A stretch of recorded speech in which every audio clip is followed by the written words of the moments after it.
From translation, ISV International Standard Version. This 49th day of the year. Today we are reading passages Numbers 16 to 17. Numbers chapter 16, verses 1 to 50. Korah son of Izhar, son of Kohath, son of Levi, along with Dathan and Abiram, sons of Eliab, and On, son of Peleth, descendants of Reuben, took men and they rose up before Moses with 250 Israelite leaders, representatives of the community, chosen from the assembly, well-known men. They assembled together against Moses and Aaron, and said to them, "You have gone too far, for all in the community are holy, all of them, and the Lord is among them. Why then do you exalt yourselves above the assembly of the Lord?" When Moses heard this, he fell face down. He said to Korah and all his followers, "Tomorrow morning the Lord will show who belongs to him and who is holy, and he will have that person come near to him. The one he chooses, he will have come near to him. This is what you should do. Take censers for yourselves, Korah and all his followers. Put fire in them and place incense in them before the Lord tomorrow, and the man whom the Lord chooses will be the Holy One. You have gone too far, you Levites." Then Moses said to Korah, "Now listen, you Levites. Is it not enough for you that the God of Israel has separated you from the community of Israel to bring you near himself to do the work of the Lord's tabernacle, and to stand before the community to minister to them? He has brought you near and all your fellow Levites with you, yet you seek the priesthood as well. That is why you and all your followers have banded together against the Lord. What is Aaron that you should grumble against him?" Then Moses sent for Dathan and Abiram, the sons of Eliab, but they said, "We will not come. Is it not enough that you have brought us up from a land flowing with milk and honey to kill us in the wilderness? Must you also lord it over us? Moreover, you haven't brought us into a land flowing with milk and honey, nor given us an inheritance of fields and vineyards. Will you put out the eyes of these men? We will not come." Then Moses became very angry and said to the Lord, "Do not respect their offering. I have not taken so much as a donkey from them, nor have I harmed any of them." Moses said to Korah, "You and all your followers are to appear before the Lord tomorrow, you, they, and Aaron. Each of you is to take his censer, put incense in it, and bring before the Lord his censer with 250 firepans, both you and Aaron." Each of them took his censer, put fire in it, placed incense in it, and stood at the entrance of the tent of meeting with Moses and Aaron. Korah assembled the whole community against them at the entrance of the tent of meeting. Then the glory of the Lord appeared to the entire assembly. The Lord said to Moses and Aaron, "Separate yourselves from this community, so that I may consume them in an instant." Then they fell face down and said, "O God, the God who gives breath to all living things, will you be angry with the entire assembly when only one man sins?" The Lord said to Moses, "Tell the community, get away from the tents of Korah, Dathan, and Abiram." So Moses got up and went to Dathan and Abiram, and the elders of Israel followed him. He spoke to the community and said, "Move away from the tents of these wicked men. Do not touch anything that belongs to them, or you will be destroyed because of all their sins." So they moved away from the tents of Korah, Dathan, and Abiram. Dathan and Abiram had come out and were standing at the entrance of their tents, along with their wives, children, and little ones. Then Moses said, "This is how you will know that the Lord has sent me to do all these things, and that it was not my idea. If these men die a natural death, or if only a common fate comes upon all of them, then the Lord has not sent me.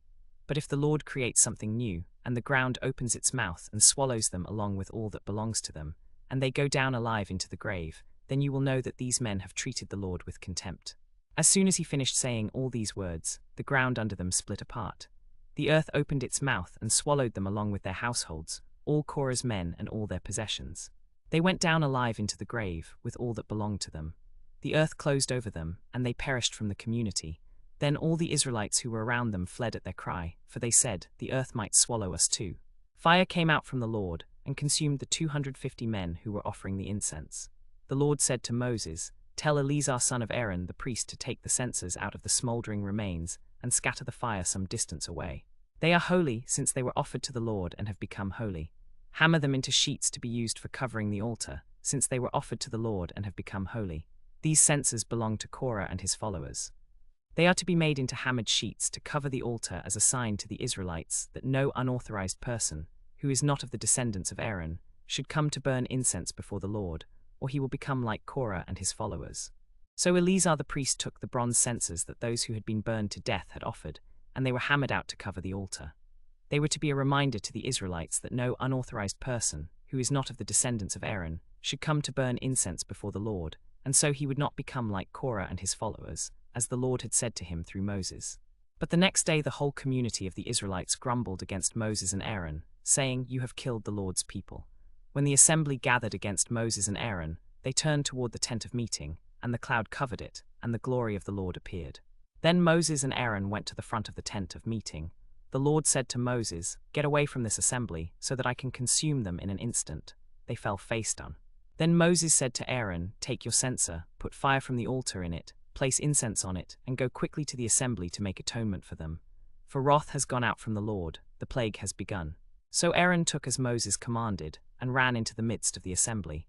The plague had already begun among the people, so he placed the incense and made atonement for the people. He stood between the living and the dead, and the plague was stopped.